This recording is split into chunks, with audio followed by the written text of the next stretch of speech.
বন্ধুরা, আমাদের প্রত্যেকটা লেবু গাছে এইভাবে কিন্তু ফুল চলে এসেছে। ফুলগুলো বড়ও হয়ে গেছে, কিন্তু আমাদের এই ফুল নিয়ে একটা সমস্যা খুবই লক্ষ্য করতে পারি যে আমাদের ফুলগুলো বড় হওয়ার পরে কিছুদিন পরে এরকম আমাদের কুঁড়ি ঝরে যাওয়া, ফুল ঝরে যাওয়া আমরা কিন্তু প্রচুর পরিমাণে লক্ষ্য করি। এই ফুল ঝরে যাওয়া, এই কুঁড়ি ঝরে যাওয়া আমরা কীভাবে বন্ধ করব, যাতে করে আমাদের ফুলগুলো সুস্থভাবে যেন বড় হতে পারে, প্রস্ফুটিত হতে পারে এবং সেখান থেকে প্রচুর পরিমাণে আমরা যেন ফলন পেতে পারি, গুটি ধরাতে পারি, সেই নিয়ে আমাদের কিন্তু সচেতন হতে হবে কিছু বিষয়। আর কিছু বিষয় আমাদের কিন্তু খাবার প্রয়োগ করতে হয়। বন্ধুরা, আপনাদের যাদের এই সমস্ত সমস্যা রয়েছে, এই সমস্ত সমস্যায় আপনারা ভুক্তভোগী, তারা অবশ্যই পুরো ভিডিওটা দেখবেন। দেখলে অবশ্যই আপনারা উপকৃত হবেন, এই সমস্ত সমস্যা থেকে আপনারা রক্ষা পেতে পারবেন। নমস্কার বন্ধুরা, আমি শ্রাবন্তী আর আপনারা দেখছেন গ্রিন রুম গার্ডেন। বন্ধুরা, আমাদের এই যে ফুল চলে এসেছে, ফুলগুলো আস্তে আস্তে প্রস্ফুটিত হচ্ছে, কিন্তু অনেক ফুল কিন্তু ঝরেও পর্যন্ত যাচ্ছে।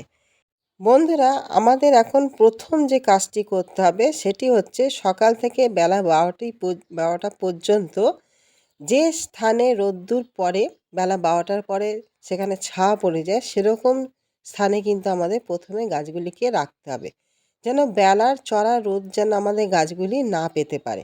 কেন, এই চড়া রোদ্দুর যদি আমাদের গাছে লাগে, গাছের ফুলগুলো কিন্তু বোঁটাগুলো কিন্তু শুকিয়ে যায়। সেই জন্য সেই সমস্ত স্থান থেকে কিন্তু আমাদের দূরে রাখতে হবে, যেখানে সারাদিন রোদ্দুর পায়। দ্বিতীয় যে কাজটি করতে হবে সেটি হচ্ছে জল। কেননা জলটাও খুবই প্রয়োজন এই সময়। কেননা আমাদের এই সময় মাটি শুকাতে দিলেও চলবে না, আবার অতিরিক্ত মাটি ভিজালেও কিন্তু চলবে না। দুটি ক্ষেত্রেই কিন্তু আমাদের অসুবিধা সৃষ্টি। আমরা যদি জল দিতে দেরি করি, মাটি যদি শুকিয়ে যায়, তাহলে আমাদের ফুলের যে বিন্দুগুলো আছে সেগুলো কিন্তু শুকনো হয়ে যাবে। সেক্ষেত্রে আমাদের ফুল যেরকম ঝরে পড়বে। পাশাপাশি আমরা যদি অতিরিক্ত পরিমাণ জল দিয়ে ফেলি, সেক্ষেত্রেও কিন্তু আমাদের ফুলগুলো ঝরে পড়বে। সেই জন্য এই জলের ব্যাপারটাও বিশেষ করে আমাদের কিন্তু খেয়াল রাখতে হবে। মোটামুটি আমাদের গাছের মাটি যেন ময়েশ্চার মেনটেন থাকে, সেইভাবে আমাদের চলতে হবে। অতিরিক্ত জল দিলে চলবে না, আবার একেবারে ড্রাই করে দিলেও কিন্তু চলবে না।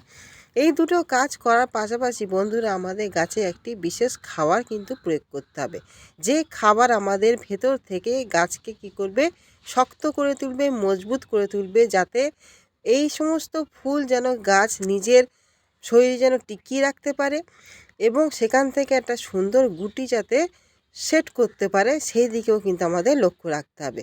সেই জন্য বন্ধুরা, চলুন সেই খাবারটি আমরা দেখে নিই।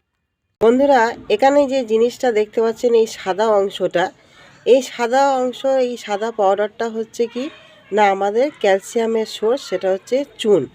এই চুনের মধ্যে প্রচুর পরিমাণ ক্যালসিয়াম থাকে, যে ক্যালসিয়াম কি করে না আমাদের এই যে ফল ঝরে যাওয়া, ফুল ঝরে যাওয়া, ফুলের কুঁড়ি ঝরে যাওয়াটা কিন্তু রোধ করে। আমরা এই 1 চামচ পরিমাণ কিন্তু ক্যালসিয়াম, যেটা চুনের মধ্যে থেকে আমরা পেয়ে থাকি, সেটি কিন্তু আমাদের গাছের গোড়ায় দিয়ে দেবো, যাতে করে আমাদের ক্যালসিয়ামের যে অভাব গাছের মধ্যে রয়েছে তা যেন পূর্ণ হতে পারে। এর পাশাপাশি যে জিনিসটা আমরা দেবো সেটা হচ্ছে কি না আমাদের এই হচ্ছে সুপার ফসফেট।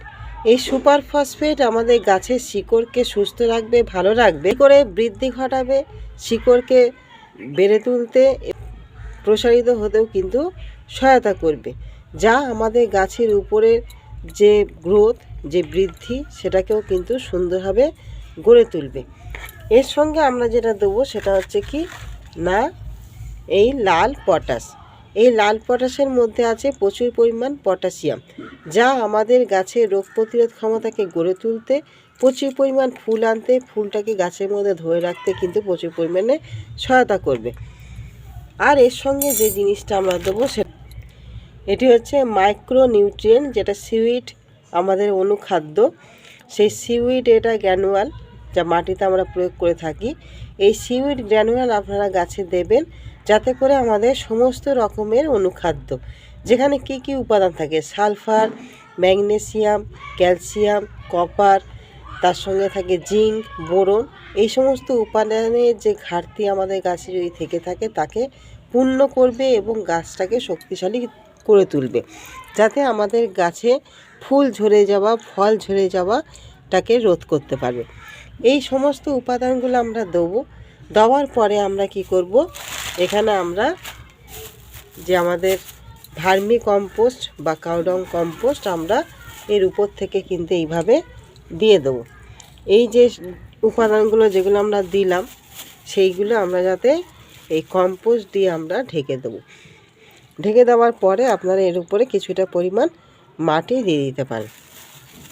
এই খাবারটা আমরা গাছে যদি প্রয়োগ করে দিই তাহলে কি হবে, আমাদের গাছে যা কিছু অভাব থাকুক না কেন সেই সমস্ত অভাব যেরকম পূর্ণ হবে, গাছ শক্তিশালী হয়ে উঠবে ভিতর থেকে এবং সুন্দরভাবে গাছে গুটিটাকে কিন্তু ধরে রাখতে পারবে এবং তার সঙ্গে আমাদের ফুল ঝরে যাওয়া, ফলে ঘুটি ঝরে যাওয়া, ফলে ফুলের কুঁড়ি ঝরে যাওয়া সমস্ত কিছু কিন্তু দূরে সরে যাবে। গাছগুলিকে আমরা এই সমস্ত খাবার প্রয়োগ করব যাতে করে গাছ আমাদের ভিতর থেকে শক্তিশালী হয়ে উঠবে, সমস্ত নিউট্রিশনের অভাব যেরকম তার দূর হবে, গুটিগুলোকে ধরে রাখতে, ফুলটাকে ধরে রাখতে এবং সুন্দর গুটিগুলোকে বড় করতে প্রচুর পরিমাণে কিন্তু সে ভিতর থেকে শক্তিশালী হয়ে উঠবে বাড়ি তোলার জন্য। কিন্তু আমাদের শুধু যে খাওয়ার প্রয়োগ করে দিলেই চলবে না, কারণ আমাদের উপর থেকে এই সমস্ত ফুল, এই সমস্ত কুড়িগুলোকে ছড়িয়ে দিতেও আসবে নানান রকম পোকা, আর তার সঙ্গে আসবে সেটা হচ্ছে ফাঙ্গাস। সেই জন্য আমাদের এই সময় কিন্তু একটা ভালো কীটনাশক, সেটা আপনাদের কাছে যেটাই থাকুক না কেন, যদি আপনারা জৈব ব্যবহার করেন তাহলে কাকা খুবই ভালো কাজ করে। দ্বিতীয়ত সুপার সোনাটা, না তো সাইফারমেথ্রিন গ্রুপের প্রফেক্ট সুপার, ইমিডাক্লোরপিড, যে কোনো কীটনাশক আপনারা অবশ্যই গাছে প্রয়োগ করবেন। তার পাশাপাশি আমাদের একটা ভালো ফাঙ্গিসাইডও এখানে কিন্তু প্রয়োগ করতে হবে, যাতে করে আমাদের ভিতর থেকে যেরকম গাছগুলোকে শক্ত সমৃদ্ধ আমরা করে তুলছি, পাশাপাশি যেন আমাদের উপর থেকে একটা এই সমস্ত ফুলগুলো যেন প্রোটেকশন পেতে পারে, তার জন্য আমাদের রেডি রাখতে হবে।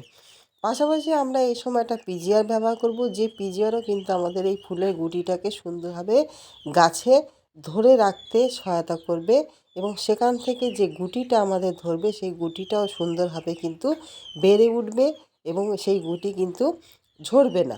সেই জন্য আমাদের একটা পিজিআর ব্যবহার করতে হবে। পিজিআর এরকম যদি আপনারা মিরাকুলান ব্যবহার করেন তাহলে আপনারা 1 থেকে 1.5 ml ব্যবহার করবেন। প্লানাফিক্স দিতে পারেন 5 থেকে 6 ফোঁটা। আবার আপনারা বুস্টার 2 ব্যবহার করতে পারেন লিটারে 1 ফোঁটা দিয়ে কিন্তু আপনারা এই পিজিআর এই সময় কিন্তু গাছে ব্যবহার করবেন।